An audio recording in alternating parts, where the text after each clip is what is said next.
नमस्कार,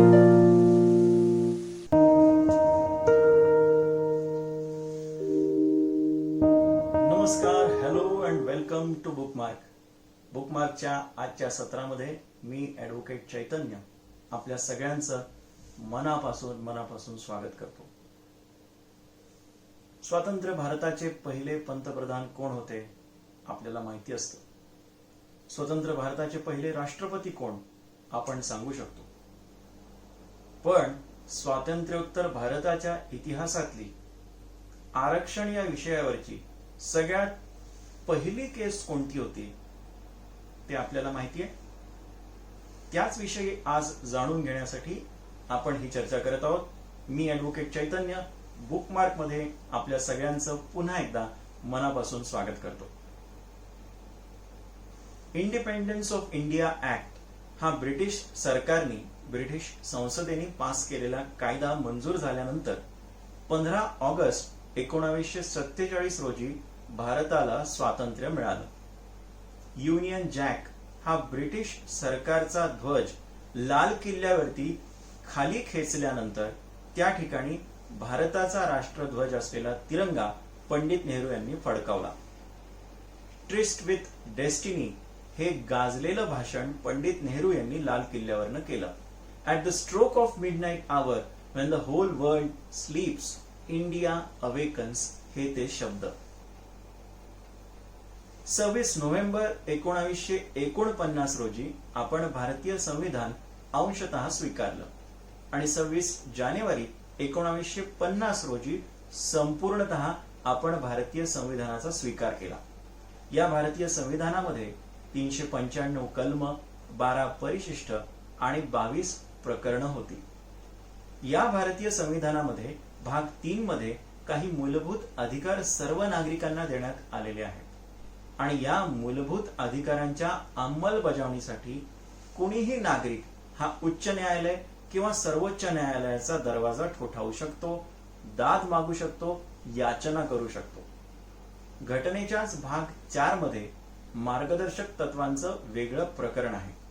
या मार्गदर्शक तत्वांचं वैशिष्ट्य असं की कलम 37 मध्ये म्हटल्याप्रमाणे मार्गदर्शक तत्व ही न्यायालयामार्फत इम्प्लिमेंट केली जाऊ शकत नाहीत. ती इनएक्झिक्युटेबल आहेत, म्हणजे ज्यांची अंमलबजावणी न्यायालयामार्फत केली जाऊ शकत नाही. पण तरीही प्रशासकीय धोरण आखत असताना सरकारने या तत्वांचा अंगीकार करून त्यांचं स्मरण कायम ठेवायला पाहिजे, इतकी ती पवित्र आणि श्रेष्ठ आहेत असं मत घटना तयार करत असताना डॉक्टर बाबासाहेब आंबेडकरांनी आपल्या भाषणाद्वारे व्यक्त केलं होतं.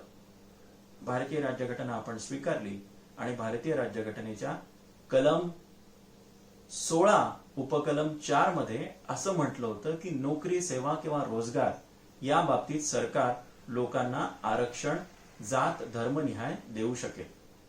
पण शिक्षण संस्थांमधल्या आरक्षणाबद्दल राज्यघटनेमध्ये काय म्हटलं होतं?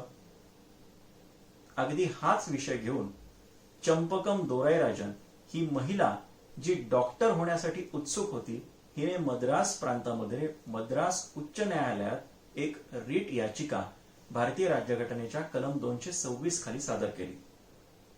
1934 साली फिजिक्स आणि केमिस्ट्री या विषयांमध्ये BA त्यावेळेचा उपलब्ध असलेला अभ्यासक्रम पूर्ण केल्यानंतर दरवर्षी मेडिकल कॉलेजला आपल्याला ऍडमिशन मिळेल यासाठी चंपकम दोराईराजांची धडपड चालली होती.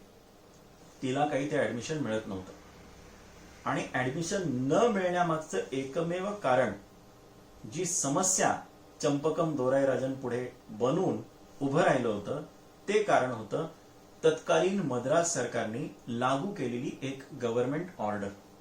आजकाल जसं आपण शासन परिपत्रक किंवा शासन निर्णय बघतो तशी ही गव्हर्नमेंट ऑर्डर होती.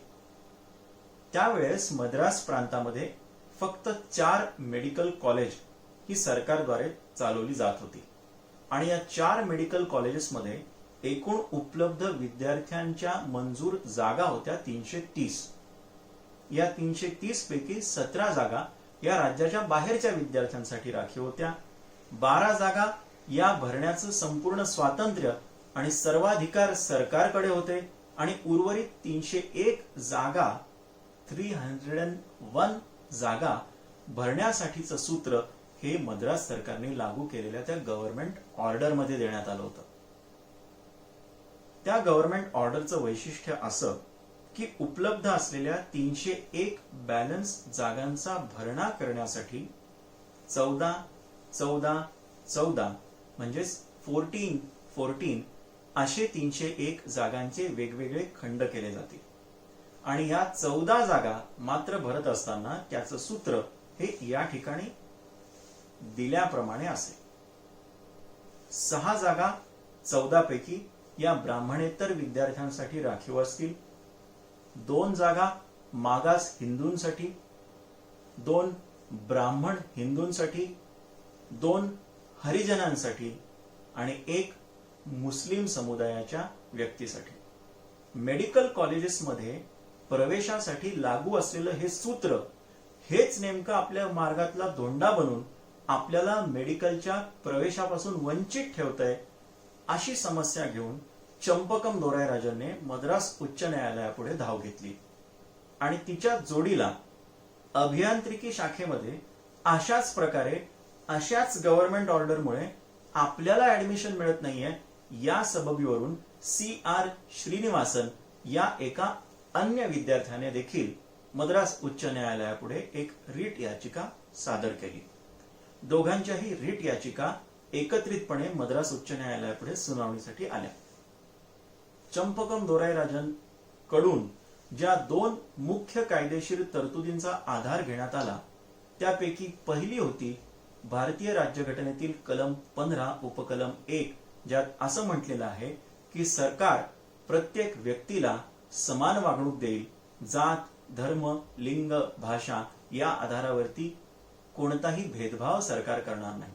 आणि दुसरं कलम होतं ज्याचा आधार चंपकमने घेतला भारतीय राज्यघटनेतील कलम 29 उपकलम 2 ज्यात असं म्हटलेलं आहे की कुण्याही व्यक्तीला सरकारी अनुदानातून चालवल्या जाणाऱ्या शिक्षण संस्थेमध्ये त्या व्यक्तीचा धर्म, जात, भाषा, पंथ, लिंग या आधारावरती प्रवेश नाकारला जाऊ शकणार नाही. चंपकम दोरायराजांचं म्हणणं नेमकं हेच होतं की भारतीय राज्यघटनेच्या कलम 29 उपकलम 2 मध्ये दिलेल्या मूलभूत अधिकाराचा भंग माझा होतो आहे कारण माझ्यापेक्षा कमी गुण असलेल्या इतर वर्गातील विद्यार्थ्यांना सहज ऍडमिशन मिळते आहे मेडिकल कॉलेजला, पण मला मात्र त्या ऍडमिशन पासून वंचित राहावं लागतंय. आणि सरकारकडून जो एकमेव मुद्दा ज्याला आपण बुडत्याला काडीचा आधार असं म्हणतो कोर्टापुढे ठेवण्यात आला तो मात्र थोडासा युनिक किंवा वेगळा अशा स्वरूपाचा होता. कलम 46 या मार्गदर्शक तत्वांच्या चॅप्टर मधील कलमाचा आधार सरकारकडून घेण्यात आला. समाजातील आर्थिकदृष्ट्या दुर्बल मागास असलेल्या प्रवर्गाच्या आर्थिक हिताच्या जोपासनेसाठी सरकार प्रयत्नशील राहील असं मार्गदर्शक तत्वांच्या कलम 46 मध्ये म्हणून ठेवलेलं आहे. मग सरकारकडून या गव्हर्नमेंट ऑर्डरचं समर्थन केलं जात असताना नेमकं हेच म्हणण्यात आलं की याच कलम 46च्या आधारे आम्ही ही गव्हर्नमेंट ऑर्डर लागू केलेली आहे. उच्च न्यायालयापुढे जो कायदेशीर पेच उभा राहिला तो असा होता की मग श्रेष्ठ किंवा सरस काय मानायचं, मार्गदर्शक तत्व की मूलभूत अधिकार. कारण मार्गदर्शक तत्व ही कायदेशीर दृष्ट्या कोर्टाद्वारे लागू केली जाऊ शकणार नाहीत असं भारतीय राज्यघटनेच्याच कलम 37 मध्ये म्हटलेलं आहे. आणि मूलभूत अधिकारांचं संरक्षण हे उच्च न्यायालयांनी करायला पाहिजे असं देखील भारतीय राज्यघटनेमध्ये म्हटलेलं आहे. उच्च न्यायालयाने जो निकाल दिला तो चंपकम दोरायराजन आणि CR श्रीनिवासन यांच्या बाजूने दिला. त्यांची रिट याचिका उच्च न्यायालयाने मंजूर केली आणि या मद्रास उच्च न्यायालयाच्या निकालाने नाराज होऊन मद्रास सरकार सर्वोच्च न्यायालयापुढे गेलं. पण 9 एप्रिल 1951 रोजी 7 न्यायमूर्तींच्या पीठाने सर्वोच्च न्यायालयाने दिलेल्या निकालाने मद्रास सरकारची ती रिट याचिका फेटाळून लावण्यात आली, ती केस फेटाळून लावण्यात आली आणि मद्रास उच्च न्यायालयाच्या निकालावरती शिक्कामोर्तब सर्वोच्च न्यायालयाने केलं. आपल्या माहितीस्तव भारतीय राज्यघटनेमध्ये पहिली घटना दुरुस्ती घडवून आणण्यासाठी ज्या काही मोजक्या केसेस कारणीभूत ठरल्या त्यापैकी ही देखील एक महत्वाची केस होती. त्याचं कारण असं की 1951 साली तत्कालीन पंडित नेहरू सरकारने भारतीय राज्यघटनेमध्ये जी पहिली घटना दुरुस्ती केली त्यात एक घटना दुरुस्ती ही शिक्षण संस्थांमध्ये आरक्षणाचं धोरण लागू करण्यासाठी सरकारला पुरेसं कायदेशीर अधिष्ठान उपलब्ध करून देणारी एक तरतूद राज्यघटनेच्या कलम 15 उपकलम 4 मध्ये नव्याने समाविष्ट करण्यात आली. ही होती भारतीय राज्यघटनेच्या इतिहासात आरक्षण या विषयातली सगळ्यात पहिली केस, state of Madras versus Champakam Dorairajan. अशाच अन्य काही इंटरेस्टिंग गोष्टींवरती गप्पा करण्यासाठी पुन्हा कधीतरी बुकमार्क मध्ये आपण भेटत राहूया. तोपर्यंत धन्यवाद.